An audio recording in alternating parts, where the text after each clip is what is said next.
Normalise हम देखते रहते हैं, विद्युत दुर्घटनाएं घटित होती रहती हैं, कई एक्सीडेंट केस आते हैं हमारे पास। कुछ एक चीजें हैं, अब आप कैसे नोट करेंगे ये मुझे पता नहीं, लेकिन ये चीजें अगर इम्प्लीमेंट नहीं हुई तो मैं हूँ, चाहे वो एशियन साहब हो, ऐसी साहब हो, कोई भी, जब भी हम विजिट पे आएंगे तो मैनेजमेंट भी बढ़ा सकते हैं। जब तक एशियन साहब ने बताया पर्सनल लाइबिलिटी फिक्स की जा रही है, कोई भी एक्सीडेंट घटित होता है उसमें डिफॉल्टर देखा जाता है, किसी वजह से दुर्घटना घटित हुई, कोर्ट केस हो जाता है, कोर्ट केस में भी हम हार जाते हैं, वो क्यों हार जाते हैं वो भी मैं डिस्कस करूंगा। तो वो सब हमारी कमियों और हमारी लापरवाही की वजह से हम हारते हैं।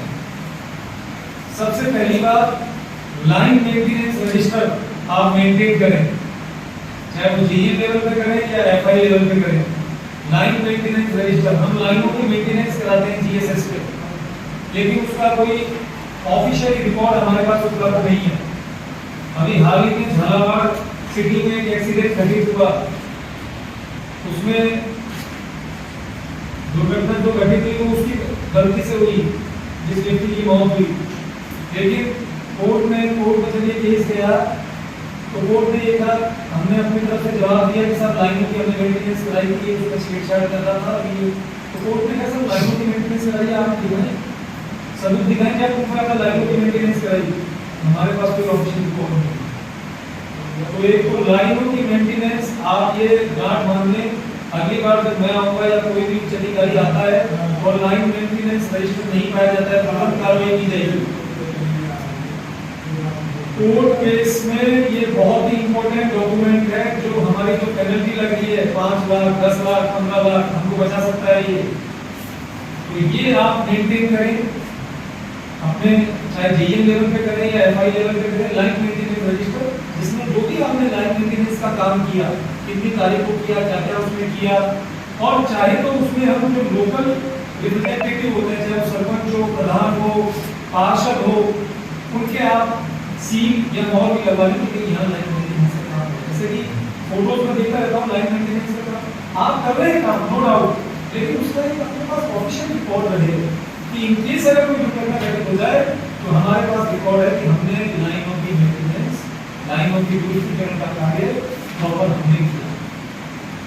दूसरी बात, जैसा कि एक्सीडेंट साहब ने बताया, एक्सीडेंट बहुत से ऐसे होते हैं कि लाइनें तो पहले बन गई, उसके बाद छज्जा वगैरह वो बाद में उन्होंने लगाया मकानों में। अभी एक एक्सीडेंट ऐसा भी हुआ, उसमें हम नोटिस नहीं देते। जब हमने देख लिया आप सभी एफआईज हैं, जेईएंस हैं, आपका एरिया बटा हुआ है, तो ड्यूरिंग पेट्रोलिंग हमारा ये दायित्व बनता है कि हम वहां जाके देखें कि कहीं कोई अवैध निर्माण तो नहीं चल रहा। अगर अवैध निर्माण चल रहा है तो हमारी ड्यूटी बन जाती है कि उसको नोटिस दें। आप में से ऐसे कितने व्यक्ति हैं जिन्होंने नोटिस दिया? Very good. हाँ, नहीं, बहुत अच्छी बात है। और उसमें हम अपने जांच में ये कहते हैं कि क्योंकि दुर्घटना से मौत हुई इसलिए इसमें मुआवजा उसको दे नहीं है। कोर्ट में जब ये मामला जाता है तो हम जब अपनी विटनेस शो करते हैं एफआई की, जेईएन की, तो वो विटनेस में कहते हैं साहब ये क्या छेड़छाड़ कर रहा था। अच्छा, आपने क्या कार्रवाई की? क्या आपने एफआईआर दर्ज करी? चोरी कर रहा था, वीसीआर भरी? नहीं। हम वही डिफॉल्टर हो जाते हैं उसकी गलती होते हुए भी। जहां हमें 5 लाख नहीं देने पड़े उसकी जगह में 15 लाख देने पड़ते हैं, केवल एक छोटी सी लापरवाही जो एफआईआर दर्ज नहीं कराते। सेफ्टी का मेन पर्पस यही है, खुद की सुरक्षा, अपने साथी की सुरक्षा, संपत्ति की सुरक्षा, ऑर्गेनाइजेशन की सुरक्षा और आम पब्लिक की, जनता की सुरक्षा। ये हम सभी की प्राइम रेस्पॉन्सिबिलिटी है। तो ये रेस्पॉन्सिबिलिटी जब हम देख रहे हैं कोई भी अवैध रूप से, मान लो कोई इलीगल लाइन खींची हुई है या कोई अवैध निर्माण हो रहा है या कोई बिजली चोरी कर रहा है, तो हमारी जिम्मेदारी ये है या तो उसको खुद रोकें या फिर अपने उच्च अधिकारियों को सूचित कर दें कि हाँ ये इलीगल एक्टिविटी है। ये आपकी रेस्पॉन्सिबिलिटी है। आपके एरिया में अगर कोई भी चोरी हो रही है या कोई इलीगल रूप से कोई काम हो रहा है तो आपकी जिम्मेदारी है अपने कंट्रोलिंग जो है भी आपके जेईएन है उनको सूचित करना।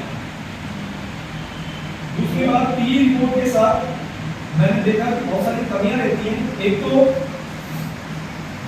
ओरिजिनल फोटोज आप सबमिट करें, coloured photo, colour photo, original photo submit. कई बार हम देखते हैं ओरिजिनल फोटो नहीं आती, कोड में ये कहता है कि दिखाओ आप फोटोग्राफ दिखाएं, तो फोटोग्राफ हमें जब दिखाई जाएगी जब हम ऑन द स्पॉट 24 घंटे 48 घंटे के अंदर वहां मौजूद रहेंगे। बहुत से लोग कहते हैं कि साहब उस समय भीड़ बड़ी आक्रोशित रहती है, हम जा नहीं सकते। आप पता है कि साहब ने क्या कहा, मैं ये मान नहीं सकता कि भीड़ आक्रोशित रहती है। मैं खुद रहा हूँ और 24 घंटे के अंदर गया हूँ, अगर हमारी गलती है तो एक्सेप्ट करें, मुआवजा मिलेगा उसको और उसको दुरुस्त कराएंगे, इसमें कोई घबराने की बात नहीं है। लेकिन अगर आप 10 दिन बाद जाओगे, टी रिपोर्ट भरोगे तो मैनिपुलेशन हो जाएगा, भैंस मरेगी कहीं और उसको काट देंगे।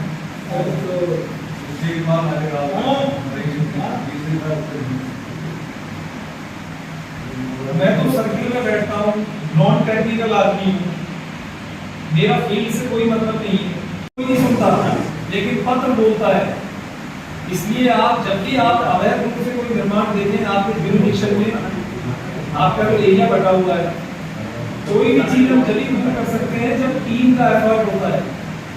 हम सभी एक चैनल बटा हुआ है, एफआई है, जेईएन है, एईएन है, एक्सीएन है, एसईएन, तो जो ये चैनल बटा हुआ है इसमें सबका दायित्व एक फिक्स है कि जो जो हमारे एरिया हैं उसकी हम प्रॉपर मॉनिटरिंग करें, प्रॉपर देखें कि अगर कोई अवैध रूप से निर्माण हो रहा है तो उसमें हम नोटिस दें उसको, और नोटिस के बाद की कार्रवाई नहीं होती तो इसका तो दंडात्मक कार्रवाई हो सकती है, कानूनी कार्रवाई आप कर सकते हैं, एफआईआर दर्ज कर सकते हैं। उसके बाद अगर कोई घटना घटी तो हमारी जिम्मेदारी नहीं है, कोर्ट में भी हम कह सकते हैं कि साहब देखो ये हमने इसको नोटिस नहीं दिया, लेकिन फिर भी ये दुर्घटना घटी, तो वो नोटिस देना भी आप चालू करें। ये चीजें भी हमें कोर्ट में अपने एविडेंस में काम आती है। तीसरी बात मैं ये देखता हूँ, दुर्घटना घटित हो जाती है, उसके कई जगह तो एक महीने बाद पी रिपोर्ट हमारे पास आती है, मतलब एक्सीडेंट घटित हो गया और हमें पता ही नहीं है। अभी वो एमडी साहब की भी वीसी तो हम उसको नोट कर रहे हैं या जो हमें काम करना है वो हम उसको इम्प्लीमेंट करें। मुझे कोई नजर नहीं आ रहा कि कोई ट्रेनिंग का मतलब ये होता है कि जहां आपके एएन साहब जो फील्ड के एक्सपर्ट हैं, एक्सीएन साहब जब आए, कोई भी एक्सपर्ट आता है तो कहीं ना कहीं कोई चीज सीखने को मिलती है, तो आप नोट डाउन कैसे करेंगे, मैं यही देख रहा था। सीरियसनेस जो होनी चाहिए मुझे नजर नहीं है, और जैसा कि एक्सेल साहब ने बताया कि बहुत सारे सेफ्टी इक्विपमेंट्स, सुरक्षा उपकरण है लेकिन हम यूज में नहीं लेते। कोई तो नोट करें बात को, मैं इसी मुद्दे पर दैया को कनाल में आया हूँ, विकास करने गया हूँ, उस दिन भी कोई करा था, मैंने कॉलेज का 20,000 कर दिया, मेरे जिला के लागत काली पूरी कर रहा है, तो मार कर दिया, तो आप नहीं कर सकते तो क्या मतलब चेक किया था, ठीक गया, तो वहाँ मुझे देखने को मिला जीएसएस को जो कर्मचारी था, जो हैंड ग्लोव जो था ना सर, उसको आइसोलेटरी पाइप में पहनाया था और फिर वो ऑन ऑफ करता था आइसोलेटर, जबकि तरीका चाहिए कि हैंड ग्लोव अपने हाथ में पहने, उसके बाद आइसोलेटर काटने की तरह ट्रेनिंग प्रोग्राम आयोजित किए जाते। मैंने देखा यहाँ स्ट्रेंथ बहुत कम आई,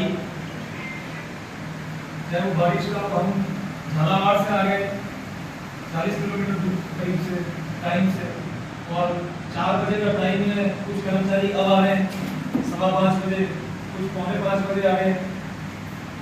तो ये चीजें मतलब ऐसा लग रहा है जैसे ट्रेनिंग हम आप पर थोप रहे हैं, जैसे ये कोई हमारी गलत हो कि भाई आप आओ कैसे भी, जबकि ये अल्टीमेटली मैनेजमेंट का ये जो ट्रेनिंग प्रोग्राम आयोजित कराने का उद्देश्य यही है कि दुर्घटना, विद्युत दुर्घटनाओं में कमी आए।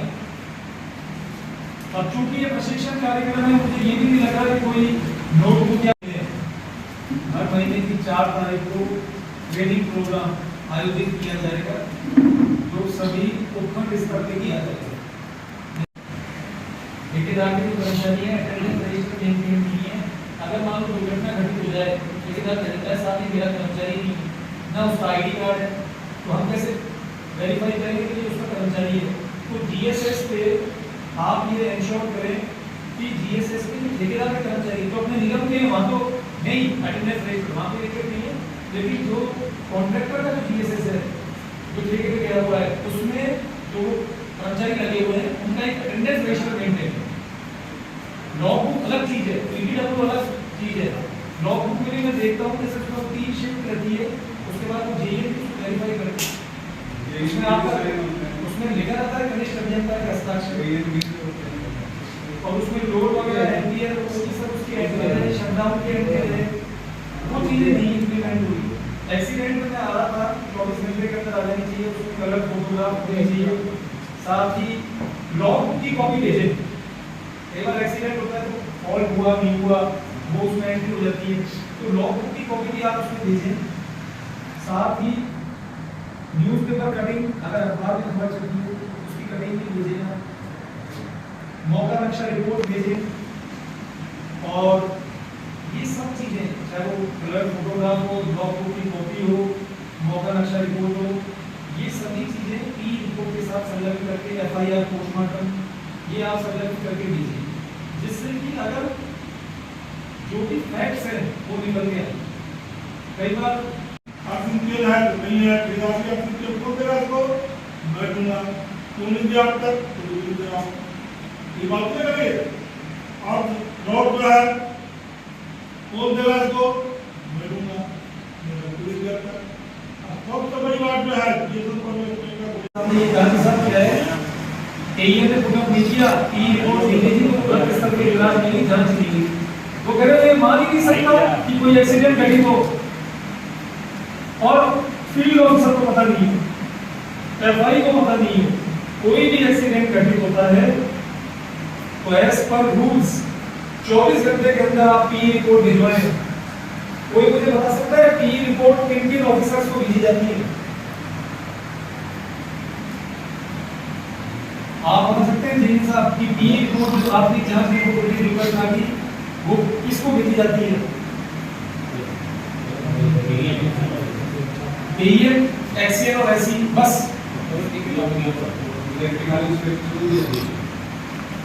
तो आप ये नोट कर ले, एक तो कंसर्न जो एएन है, ये तो एएन को लिख देंगे क्योंकि मौका जांच रिपोर्ट हो गया। कंसर्न एएन एक तो एक्सीएन को, एक एससी को, एक पीओ को, एक चीफ इंजीनियर को, एक सीपीओ को और एक इलेक्ट्रिकल इंस्पेक्टर, इन सभी को वाया मेल, आजकल तो इलेक्ट्रॉनिक मीडिया का जमाना है, वाया मेल से आप पी रिपोर्ट भिजवाएं और हार्ड कॉपी तो आती रहेगी। Within 24 hours you have to submit P report via mail. ये आप विशेष ध्यान रखें। एमडी साहब भी इसमें बड़े सख्त हो रहे थे, 24 घंटे नहीं तो अपन एक लिबर्टी दे सकते हैं कि 48 घंटे के अंदर वो आ जाए, लेकिन आ जाए। अब उस पी रिपोर्ट में हम देखते हैं कि बहुत सारी खामियां रहती हैं। एएन साहब लिख रहे हैं, जेएन साहब लिख रहे हैं कि साहब ये व्यक्ति इसकी खुद की लापरवाही से, रीजन ऑफ एक्सीडेंट क्या है? खुद की लापरवाही से इसकी मौत हुई। ये आग डालता था या ट्रांसफार्मर के साथ छेड़छाड़ करता था और इसकी खुद की लापरवाही से मौत हुई। उसमें एक कॉलम होता है कि एफआईआर कराई नहीं कराई। जब आपको पता है कि वो इलीगल रूप से काम कर रहा था या उसकी गलती की वजह से करा, तो ये हमारी प्राइम रिस्पांसिबिलिटी है और जेएन और एएन को एफआईआर। मैं कार्य आरंभ करने से पूर्व सिस्टम को पूरी तरह से विद्युत विहीन करूंगा, सिस्टम का सभी तरफ से शटडाउन लूंगा और पूरी तरह अर्थिंग करूंगा। कार्य पूर्ण करने के बाद पूरी तरह जांच करूंगा, अपने सहकर्मियों और औजारों को कार्यस्थल से दूर करूंगा और अपने नियंत्रण अधिकारी की सहमति और संतुष्टि के बाद सिस्टम में वापस विद्युत प्रवाह चालू करूंगा।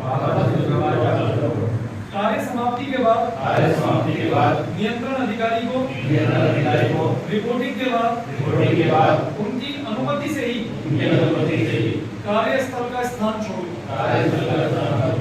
अन्य अवस्था में जहां नियंत्रण अधिकारी कार्यस्थल पर उपस्थित नहीं हो, वहां स्वयं और ज्ञान से नियमानुसार कार्य संपन्न करूंगा तथा किसी भी प्रकार की असावधानी अथवा लापरवाही नहीं बरतूंगा। वो सीधे जनरली खेतों में ज्यादातर फूल पेड़ लवानी मिट्टी का तो मुझे ज्यादा आइडिया है नहीं, लेकिन वहाँ काफी और एक्शन साहब ने एक साहब ने काफी चीजें सुधरवाई है, तो वो चीजें एक बार मेंटेन हो जाएंगी फिर ज्यादा आपको प्रॉब्लम नहीं आएगी। क्योंकि जब हम जीरो से शुरू करते हैं तो थोड़ा सा टाइम लगता है, और मैं मानता हूँ झालावाड़ में पहले ऐसी कभी चीजें हुई नहीं। हालांकि मैं तो भी नया आया हूँ, लेकिन मुझे पता लगा झालावाड़ में चीज पहले नहीं हुई, लेकिन एक बार होने लग जाएंगी फिर वो। हाँ, दूसरी बात ये कि जीएसएस पे ठेकेदार के नॉर्म्स हैं,